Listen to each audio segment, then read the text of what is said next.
He's not a bat, he's a man who fights crime. And we're gonna watch him fight for a minute at a time. With John and Niall and a guest who doesn't rhyme. It's Bat Minute!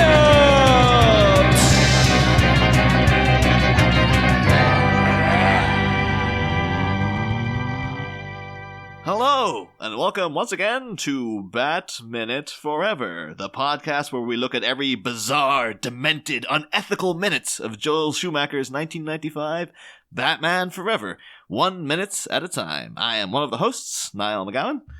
And constantly on the run from the Human Experimentation Board. I mean, going through a movie minute by minute? That's unethical. It is I, John Parker. That's a big, put a pin in this. Is the human experimentation... I meant to look that up. Does that exist? Is that a thing? Is that an actual thing that exists? Because it seems like that could be a thing that exists. But Well, he says...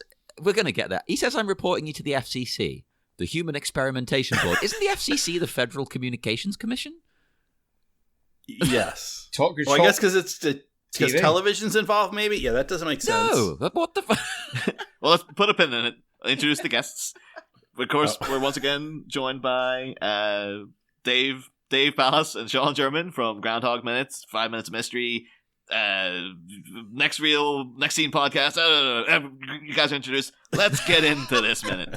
Report this box to the FCC. Hey! Oh! So minute 24 begins with Stickley kind of getting his bearings and ends in kind of like a quite literal cliffhanger of him dangling over certain death. So, it's quite a cool end to the minute, I think. That's an exciting place to stop. Yeah, it's an exciting place to end the week for sure, yeah. But I do wonder if this scene would have been better had they gone from Stickley's perspective. Like, we could have had Nigma going which switch this? And then he does it, and then all of a sudden Fred Stickley is out by Riverside.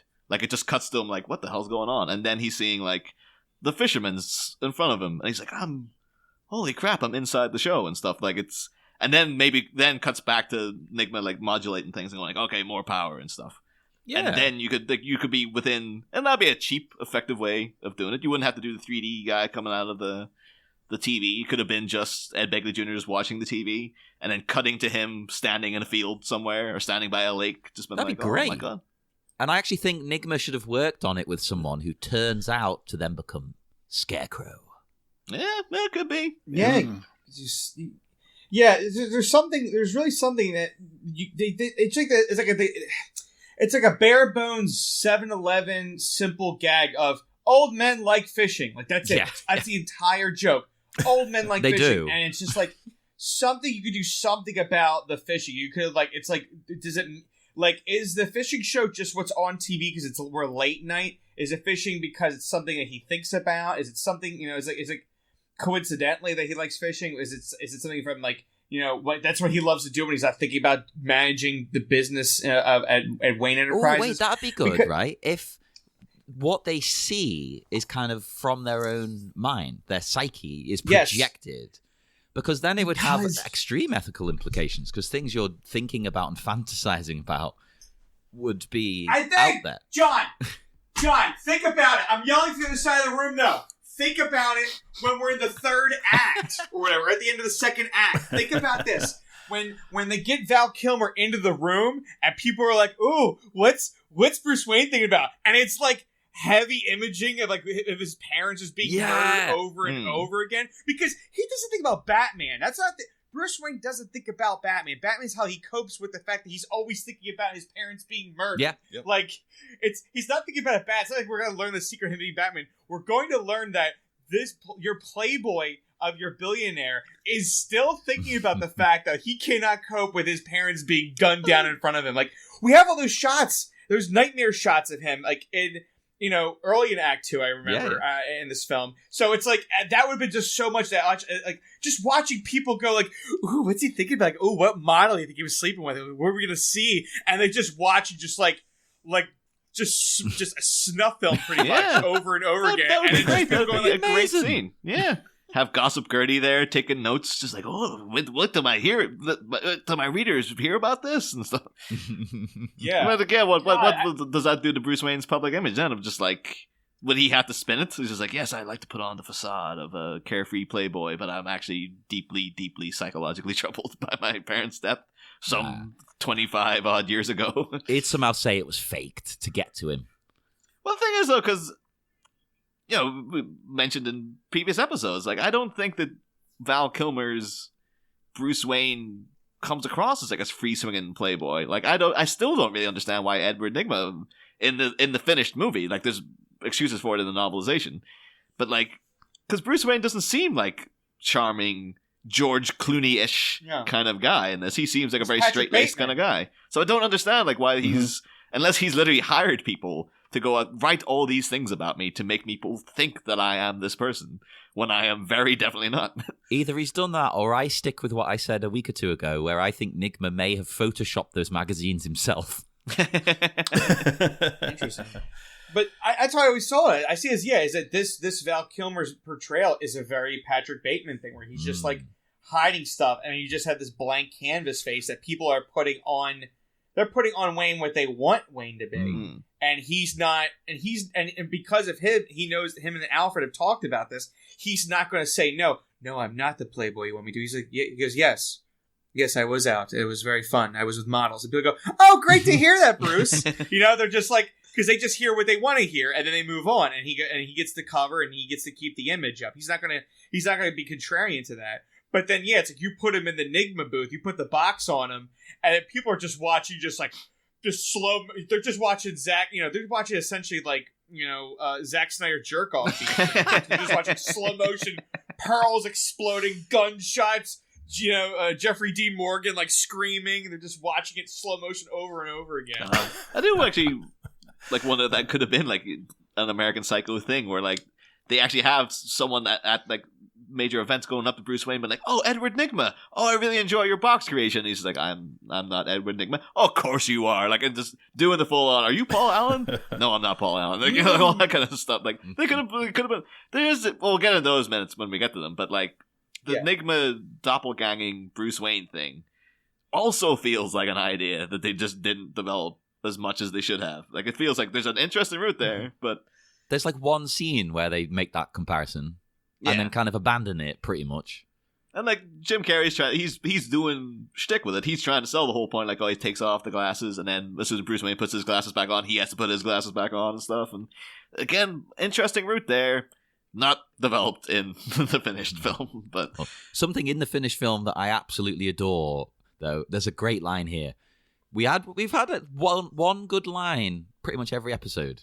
And for me, this one, it's when Stickley says, Bruce Wayne was right. You demented, bizarre, unethical toad. Oh, yeah, it's fantastic. That's my favorite line from this scene as well. Bizarre. That is a weird choice of words. He's calling him bizarre. It also, for some reason, it reminded me, I was listening to a thing recently about Valerie Solanas, who's the woman who shot Andy Warhol. And she's kind of like a weird, kind of, I don't know what I'd call like a problematic character, because eventually, like, essentially, like, she was like a very mentally unwell person, but at the same time, and she did shoot an innocent man out of like sheer vindictiveness and stuff, and she just seemed like she was just kind of deranged. And of course, she wrote the Scum Manifesto, which is the Society for Cutting Up Men, and she's one of the people who's like kind of at the forefront of like the basis for like second wave feminism. It could be traced back to Valerie Solanas and stuff. But at the same time, she's also very, very funny and quite an interesting. They did a great movie about her called I Shot Andy Warhol in the mid-90s, directed by Mary Harron, who did American Psycho. So that ties in quite nicely. Everything's connected. But there's, I remember listening to the thing, they're saying like, oh yeah, that she would constantly write letters to Andy Warhol, just harassing him basically as well. I remember one of them started, I think it was like, it just started with Toad. If I had $500,000, I'd have control of this country by now. And she was just writing rants to him. But the fact that she opened the letter by just calling him Toad, because she just hated him so much. And it was just like, I think it's an underrated insult, Toad. It's just like, because it's universal. You can use that. But yeah, it's a totally PG-rated insult. You can throw that in when you're 4 years old, and no one can say anything about it. But it has a nice ring to it. One syllable, gets straight to the point. I think it's time for the Toad Renaissance. But is it unfair to toads? Because, they're fine. They're not horrible creatures, are they? They're just hopping along doing their job, yeah. They can't help how they look. It's true that there is a definite frog bias in mainstream media these days, and I think the toads are getting a bad rap in comparison. Yeah. Bring toad power. We need to bring the toad back to the big screen. Now, you might have talked about this a few weeks ago when we were introduced to the R&D department, but it's like, I'm still trying to understand the architecture of like the R&D department and like where it is in the building, because it's like we're high up, but we're also above this, and you're going to see it next week with this turbine water, but it's also looking out in the city, so we're high up in the building next to a turbine in the city, and like I always feel like that's against stereotype. R&D is always supposed to be like in a clean room in a basement, and it's like people that are always they're called lab rats, They work on it, like they're all like, like I remember it's just like Stanley Goodspeed. They all have a quirk, but they work in these clean rooms and they're very neurotic and stuff. And I mean, and Edward Nygma is fitting that bill. I'm not saying he's not, but the room isn't. The room isn't fitting the room isn't fitting that bill. That's what I think cheeses me off. Is it like it's this R&D clean room, but it's built by like Andy Warhol or something. It's built by like, somebody would like, oh, what if we had cathedral ceilings in this room? You're like, why not? No, like, well, I mean, like, I don't know. I mean, you can make an argue for the whole Tony Scott Flatliners, where it's like they're in a clean hospital room, but it's also like a gothic church. Yeah. Oh, that's not even Tony Scott. That's Joel Schumacher. That's the guy who made this. That's Schumacher. There you go. Yeah. Wait, did Tony direct, or am I wrong? No, it was Joel Schumacher. Was Tony involved? Movie overall. I thought maybe Tony Scott had some involvement in it, but I think it is. Maybe producer, maybe? Yeah, Schumacher directed. Yeah. Oh, man. I thought... Well, also, it doesn't make sense, because you see, like, all the screens that they have, particularly in Nygma's area, and then you've got this huge open window. Like, the glare is going to be awful. They're not going to be able to see what's going on. And also, with the water, like, they couldn't have any actual, like, thing on it. Yeah, I'm sorry, that's a Schumacher. It wasn't a Tony Scott. What the hell was I thinking of? Anyway. Maybe Bruce is trying to be cool and hip and modern and different, like the Google offices. He's got to impress the reporters from Gotham Beat. So he's like, I need my R&D department to be decked out. You know what I was watching last night? Return of the Jedi. And I really like that window. Get that window. Return of the Jedi. So I hear what you're saying is this is not the actual Wayne Enterprises R&D department. This is all for show for the press. And then the problem is, like, then it turns out, like, one of these idiots that's not supposed to come up with anything. Like, it's just busy work to look impressive. And one of them's actually come up with something. Edward Nygma was put here to guard the bee, basically, while the real R&D department was down in the sweatshop downstairs somewhere. This is the guy in the post room. Yeah. He does all the mail. Yeah. But the one thing, though, like, because we're coming up hurtling quite literally towards the end of his time in this movie, we've not really done a deep dive on Ed Begley Jr. Like, because insanely prolific actor, 324 acting credits to his name. This guy, Jesus Christ, he's done some acting, but in so many things. Like, I will actually say again, because everything's connected. His first role, well, obviously, one thing we should mention in case people don't know, he's also the son of Ed Begley, who's one of the 12 Angry Men. So there you go. We said it just in case people were like, you didn't mention that. But one of his first roles was in My Three Sons, which people who've watched The Cable Guy will recall that Jim Carrey's character name in that was Chip Douglas, which turned out to be an alias that he took from My Three Sons. Oh, My Three Sons. There you go. It's all connected. And this is a prototype of The Cable Guy right here anyway. The more as the minutes develop, we've been pointing out more and more, like, yeah, it's like he's warming up for the Cable Guy. Like, so much of his actions are like, yeah, this is totally Cable Guy. Like, this is like a prelude to it in a weird way. Yeah. It's almost as if he only has one character that he just keeps doing over and over again. But I tell you what, right? We might mock him for it. He made a great living off that one character for a good few years. But also we'll say other things Ed Begley Jr. appeared in. Going South, which of course has Jack Nicholson, Tracy Walter, Bob, Danny DeVito in it as well, along with Chris Lloyd and Veronica Cartwright. Chris Lloyd, of course, coming up in Taxi, which starred Andy Kaufman, who was played by Jim Carrey in Man on the Moon. Now, see, in my mind, you said Due South, so I'm just thinking about that TV show with the Mountie. If only. Although, again, 324 acting credits. He might well have been in an episode of Due South as well. But he's in the remake of Cat People. He's in something called Get Crazy, which I can only assume has something to do with Prince. And of course, yeah. Is in Streets of Fire, which is a great movie with Walter Hill film with Willem Dafoe. And Diane Lane, who of course, is in friggin' Clark Kent's mom and the new Zack Snyder Superman movies and stuff. Recently reviewed by Audra Wolfman on her show as well. Transylvania 65000 episode of Fairy Tale Theater. He's in Amazon Women on the Moon. He was in, for a long time, was in Saint Elsewhere, and apparently he got 6 consecutive Emmy nominations for each season he was in. He did that well out of it. He played Roseanne's husband in She-Devil. He's in 3 episodes of Batman the Animated Series.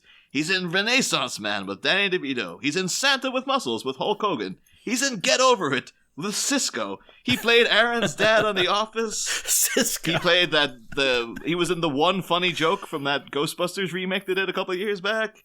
He's freaking Better Call Saul. And one other thing I find out about him as well, again, in talking about American Psycho, is that, what was the random bit of trivia they had about, he used to appear on a U.S. radio soap called Milford Haven with his fiancée, Mara Pearl. They had their future marriage vows blessed in the town of the same name in Pembrokeshire, Wales, UK. And of course, Christian Bale is from Pembrokeshire. In Wales, in the UK. Can I just say, despite being from here, I didn't know Pembrokeshire was in Wales. I only know because my friend Jem is from there, and she was just like, I remember mentioning like, oh, Christian Bale's Welsh, and she's like, yeah, he grew up in my town. And I was just like, how have you never mentioned that man was in your town? Yeah, I was friends with him. Christian Bale from American Psycho.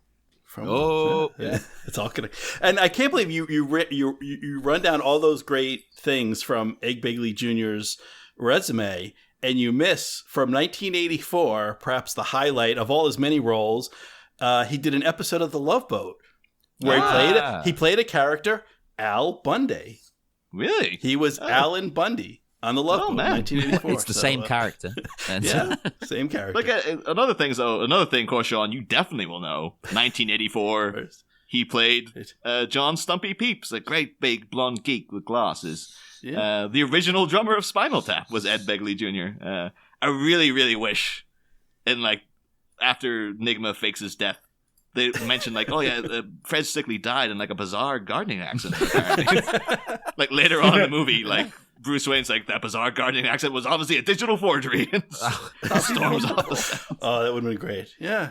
But even beyond that too, like other things that he was in Addams Family Reunion, which I found interesting because John Astin, the original Gomez, of course, played the Riddler in season 2 of the 60s Batman show. So it's like, it's tying in all over the place. I didn't even talk about Palpatine's window that's in here. Ed Begley Jr. did the voice of Boba Fett in a radio adaptation of Return of the Jedi in like 1980. I've got the radio adaptation and I've never listened to it.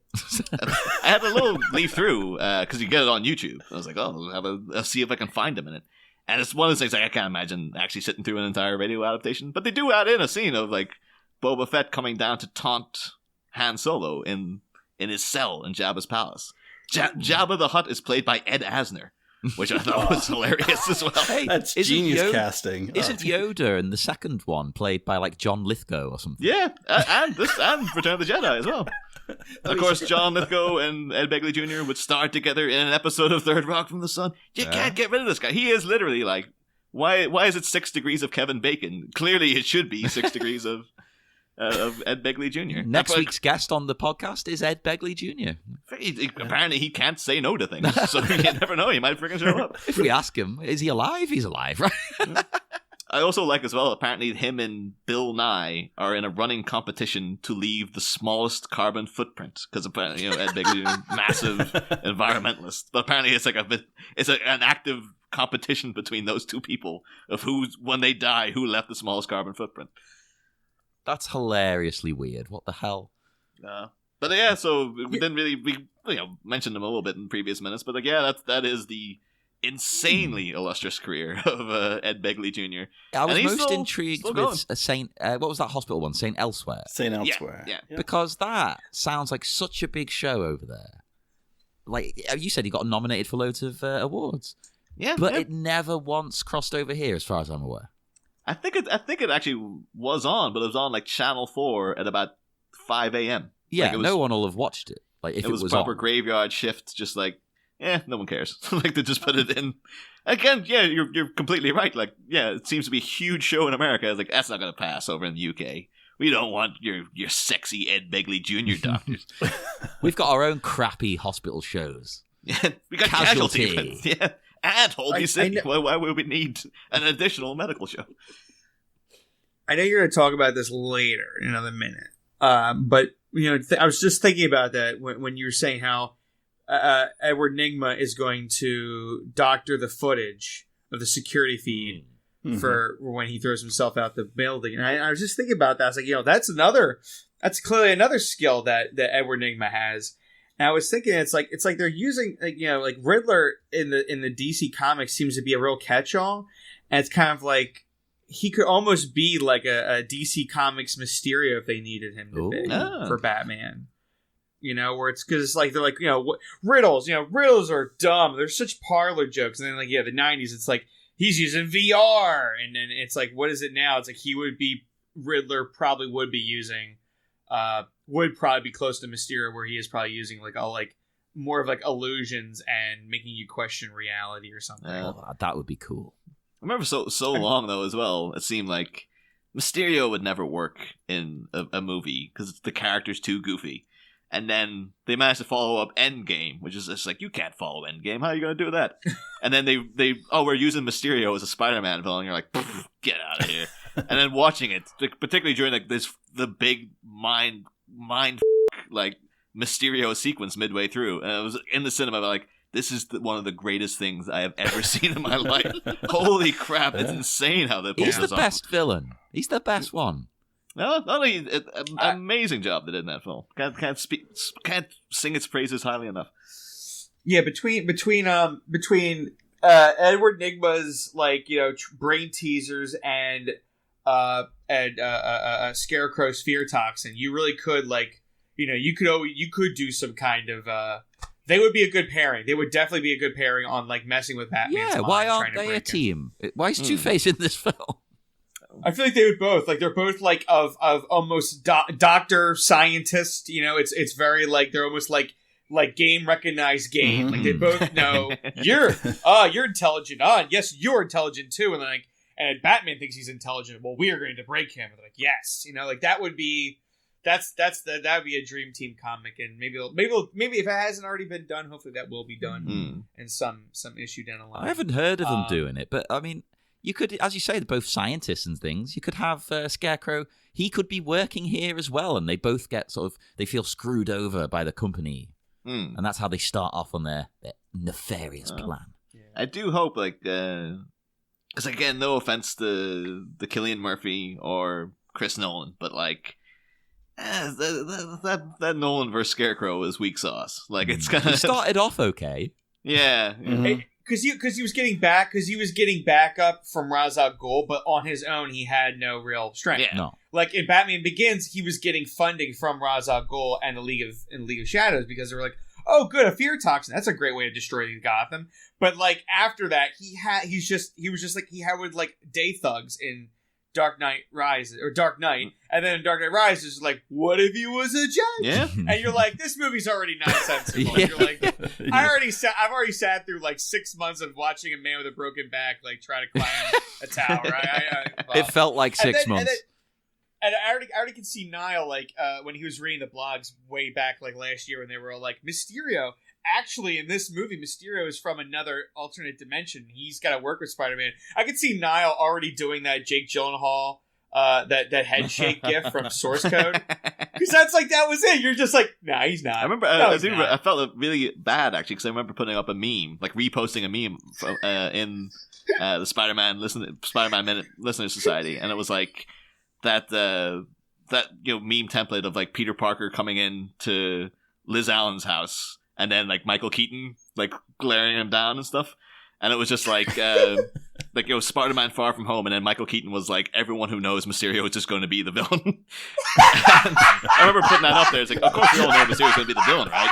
And then Tabitha came in and was like, I don't know that. Like, is Mysterio a bad guy? And I was like, shit, Tabitha. I'm sorry. I might well have spoiled the movie. Spoilers.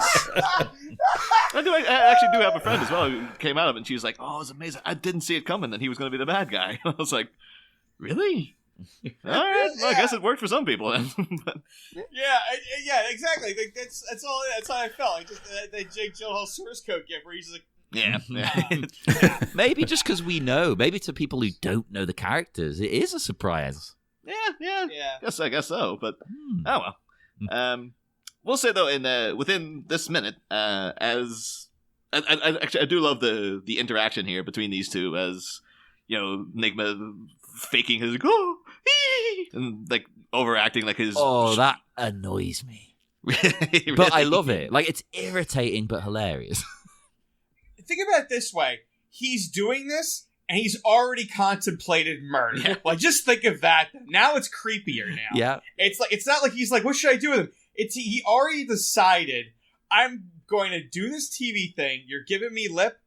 I'm going to push you out a window. And there's literally nothing you can do about it. It's kind of like, that's creepy. It's kind of like it's good. I appreciate they've introduced the fact that this guy is now, I guess maybe he's since using the box, he's gone crazy enough to contemplate murder. Maybe he was always the murdering type. You never know. But it's like they have to introduce like, he is capable of killing people. I don't think the Riddler kills anybody else throughout the whole movie. Like the rest of his scheme is quite like, he's hacking people's minds and stuff. But it's like, he's not a killer. Except he did kill that one guy. But and this is totally unnecessary because it brings more heat. Like he has. He sucked all the secrets out of Egg Begley's head. Like, he knows his, PIN number and credit card information, everything.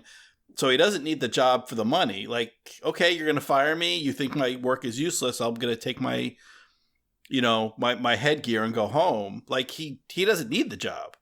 So why kill the guy just because, because the only argument you can make is I've seen everything in your head, so you as a mind is useless to me now. Like, that would be that's like a deep thing you could think about, where it's like, if I've seen everything in your brain, your opinions and your thoughts now mean nothing to me because I already know everything you'd be thinking. Right. Well, maybe that's more interesting than what we get.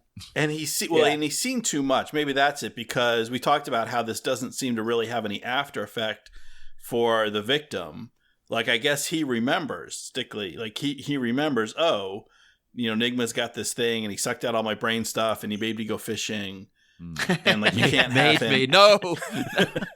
You can't have him talking. Like, you can't leave witnesses. But it does seem like silly. It's just like, it's an unnecessary crime. If you're out to steal money or whatever, killing people is just, it brings extra heat. Like, it seemed like the thing you'd want to avoid. Yeah, because it's not going to look like an accident how this happens. Yeah. Well, when they find the body and he's like tied up, attached to the chair. Oh yeah, that made you meant, gee, maybe he didn't, it's going to look a bit suspicious. Yeah. Would it be more chilling though if Edward Nygma didn't kill him, but he's just like, I know everything about you now. And he's able to pull out things like blackmail material. He's like, well, I know what you did with such and such behind here. Like, you get to allude to really seedy things that Fred Stickley's done, where he's like, you can't tell anybody. He's like, well, maybe then when he's setting up Nigmatech, Stickley's in the background helping out, because he's like, well, you got to come with me now because I own you, essentially. You are mine. Yeah. But just throw him out a window. That's fine. God I'm getting angry that we're thinking some really good plots. Like, I really hope the Paul Dano character does something really interesting and like makes you. I mean, Paul Dano always plays like a character that really makes you think about stuff. So that's why but like, that's an actor. He's not. He doesn't like write his own material. But it's just like, you know, like you see his characters in There Will Be Blood. You see his characters in Prisoner. And where you're just like, man, like what if I was like in that world, and what if I was thinking those thoughts, you know? So I that's why I have so much hope that this Matt Reeves Batman movie they make a point of it. Was it now Colin Farrell going to be apparently could be the Penguin? I think yeah. So I get what you're saying. Yeah, it's like a lot of people. You're like, well, how many people were putting? Yeah, how many bad guys are we doing in this movie here? It must be like one scene, like he's gone to talk to the Riddler about something, and it'll just be like 2 scenes of Paul Dano, and that's all you get. I mean, but like we could play off that it's Cobblepot like as a villain, but we're not doing like it's not like Cobblepot is just another rival businessman. We could save that for later. Yeah. You know, like you could set it up. You could set the stage for like the Matt Reeves Batman 2, where then Penguin starts doing some really bad stuff. But yeah, it's like, you know, yeah. But one other thing though, like as he's rolling Stickley along here, again, really love like Stickley's ranting away, and he's just doing like like just pretending like he's listening to him and stuff. But we'll say visually. Love the color contrast. Like this really pops. Yes. Like this kind of bluey, purpley light with the. This is how you use the neon. Like the neon green ropes.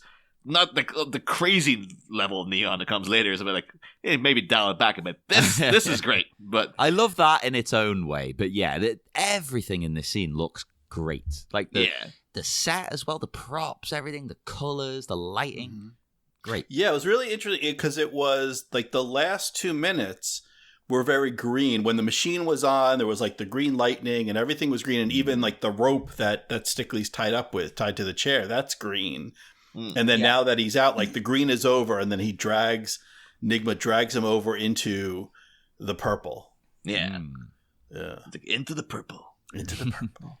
Another Prince reference, clearly. Yeah. Clearly.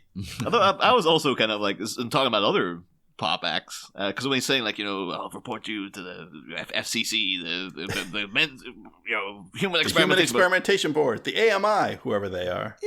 What the? I'm back to this though. The FCC. I don't understand it. Because it's television. That's why I think it's like you're doing something, but you're messing with the signal of television. That's all I think. Reporting them to bloody like the highest authorities, not the FCC. Yeah. The fact he leaves the police for last. Like, that should be the first. Let's start with the police. And but at one point, then he goes, "You go up in court, the jail," and then he says, "Oh, and a mental institution for the rest of your life." Every time I keep hearing him say a men's institution. I'm like, what's he going to send them to like the YMCA or something? It's just going to be the village people out doing the YMCA, and then Edward Nigma making a question mark in the corner with his own body. I'm reporting you to the YMCA. So it's going to be YMCA? Yeah. With a question mark. Yeah. It's a question. Yeah, do you want to come on down to the YMCA? Yeah.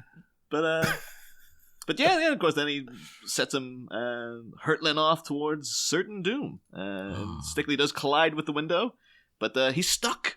And the minute ends with Nigma looking very...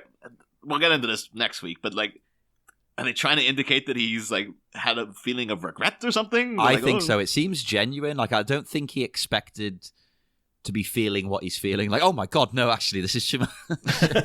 What have I done? Yeah, he's not faking it anymore like he was a second ago, is he? But I know we're pushed for time, Dave, because I know you have to get out of here in like 4 minutes. So, oh my. Is there any other, like, if you guys want to talk about your history with Batman Forever quickly, by all means, now you have the floor. Unless anyone else has any specific thoughts about this minute, of course. I have one thing I was going to say at the end, but if I can come in now then, dead quick. Oh yeah, go ahead, yeah. Mm-hmm. Because when he pushes him towards the window, I love the comical amount of time it takes, right? It goes on and on and on and on. And how has it maintained the right speed to smash the window? You would slow down. Now, I'm talking about in the world of the movie, because when you actually look at the floor, I think it's on a track.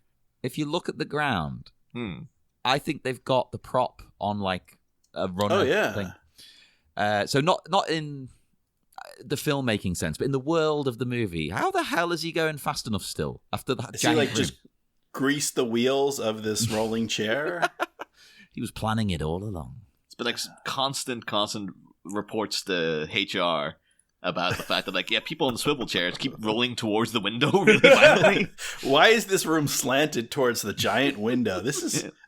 It's like, there's a waterfall underneath it. This is a nightmare, Bruce. What horrible nightmare factory have you got people working in here? Right. It's a very fragile window as well. That's not double glazed. Yeah, you think it would need to be, because it's got a friggin' waterfall outside.